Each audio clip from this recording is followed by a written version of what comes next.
آپ کیا سمجھتے ہیں کہ اس پیس بورڈ میں شمولیت سفارتی سطح پر کس حد تک بہترین ہو سکتی ہے؟ دیکھیے ادھر you join international multi lateral forum, اگر آپ اس کو نہیں جوائن کرتے ہیں تو آپ کا اسپیس کوئی اور لے جائے گا اور آپ آئسولیٹ ہو جائیں گے۔ پاکستان نے دانشمندی کا بالکل یہ فیصلہ کیا ہے کہ انہوں نے جوائن کیا ہے۔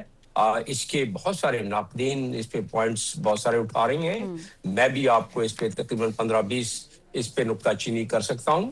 مجموعی طور پر دیکھنا یہ ہوتا ہے کہ ملک کے مفاد میں ہمارے انٹرسٹ میں کیا ہے، آئسولیٹ ہو کے بیٹھ جائیں ایک طرف، یا ہم اس پلیٹ فارم پہ جائیں جہاں ہم کچھ نہ کچھ اپنی آواز اٹھا سکتے ہیں۔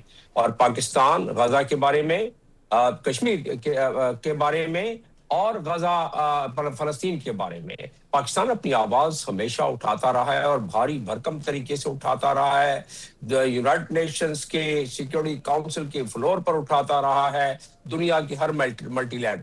تو جب یہ بورڈ آف پیس میں بیٹھے گا پاکستان ایز اے ریپرزینٹیٹو، تو اپنی آواز تو اٹھائے گا وہ، اور جو آنسو فلسطینیوں کے ہیں ان آنسوؤں کو دھونے میں معاونت کار مددگار تو ثابت ہوگا۔ اور آخری اس میں جو منطق ہے اور لاجک ہے وہ یہ ہے کہ آپ کو وہاں کوئی چین میں باندھ کر تو نہیں بیٹھائے گا۔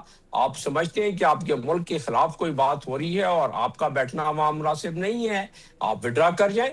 ہر انٹرنیشنل پلیٹ فارم کا یہ طریقہ کار ہے اور آپ اس کے تحت اس کو وڈرا کر سکتے ہیں۔ لہٰذا ابتدائی طور پر نہ جوائن کرنا اس کو میں سمجھتا ہوں کہ اس سے بڑی کوئی اور غیر دانشمندی کی بات نہیں ہو سکتی۔ بالکل صحیح کیا ہے۔ یہ اور بات ہے کہ دنیا میں کچھ اس پہ نکتہ چینیاں ہو رہی ہیں۔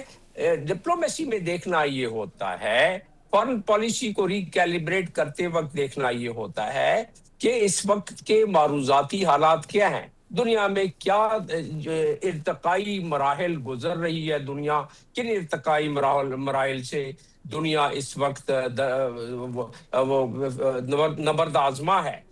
جیو پولیٹیکل لینڈسکیپ بڑا کمپلیکیٹڈ ہوتا ہے۔ جیو پولیٹیکل لینڈسکیپ کا یا اس کی مار اگر کسی ملک کو پڑتی ہے تو وہ برسہ برس نہیں سنبھل سکتا ہے۔ تو لہٰذا اس کی کمپلیکسٹیز کو ہمارے بہت کم لوگ سمجھتے ہیں، اور جس کی وجہ سے اس قسم کی نکتہ چینیاں ہوتی ہیں۔ اس وقت جو معروضی حالات ہیں اس میں ہم نے یہ جوائن کیا، اور اس کے ساتھ ساتھ آئی ایس ایف جو نیشنل اسٹیبلائزیشن فورس پہ جو نکتہ چینیاں ہو رہی ہیں، انڈیا اس پہ کیش کرا رہا ہے۔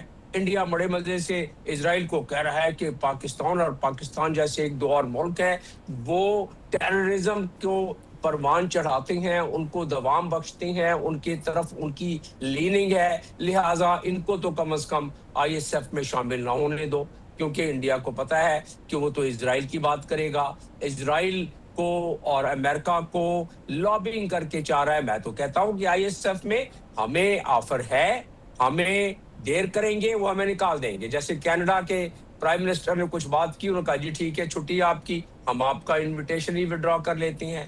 تو لہٰذا اس وقت دنیا کا یہ مضبوط ترین پلیٹ فارم ہے۔ لوگ کہتے ہیں یونائٹڈ نیشنز، ٹھیک ہے، میں نے یونائٹڈ نیشنز میں کافی عرصے تک تعیناتی میری رہی ہے اور میں نے سربراہی کی ہے کوئی 4 ملکوں میں اپنے ڈپارٹمنٹ کی۔ یونائٹڈ نیشنز بہت اچھا ادارہ ہے، لیکن وہ سیکیورٹی کاؤنسل کے ویٹو کی وجہ سے اس قسم کے فیصلوں پر امپلیمنٹ، یعنی کہ ان پر کوئی بھی عمل درآمد نہیں کرا سکتا۔ پھر کیا ہو سکتا ہے؟ اس وقت سکتا ہے کہ دنیا کا سب سے طاقتور ملک، جس کی سب سے طاقتور فوج، اس کا سب سے طاقتور صدر، اچھا ہے برا ہے خراب ہے، آسمان سے آیا ہے یا زمین پر ہے، اس کو اگر وہ کوئی مسئلہ حل کراتا ہے تو معروضاتی حالات میں اس مسئلے کو کے حل کو کی طرف جانے دیا جائے۔ دیکھیں دو ہی آپ کے پاس راستے ہیں نا، کہ فلسطین کو بے یارو مددگار چھوڑ دیں، واک آؤٹ کر جائیں، نہیں جائیں ادھر، تو پھر ٹھیک ہے وہی خون ریزی شروع ہو جائے گی، وہی جو میسیکر چل رہا تھا شروع ڈاکٹر ہو صاحب جائے دیکھا گا۔ جائے تو فلسطین کو بھی براہ راست نمائندگی نہیں دی گئی اس طرح سے، آپ کیا سمجھتے ہیں کہ اس طرح تو پھر ساکھ پہ سوال اٹھتا ہے نا غزہ پیس بورڈ پہ؟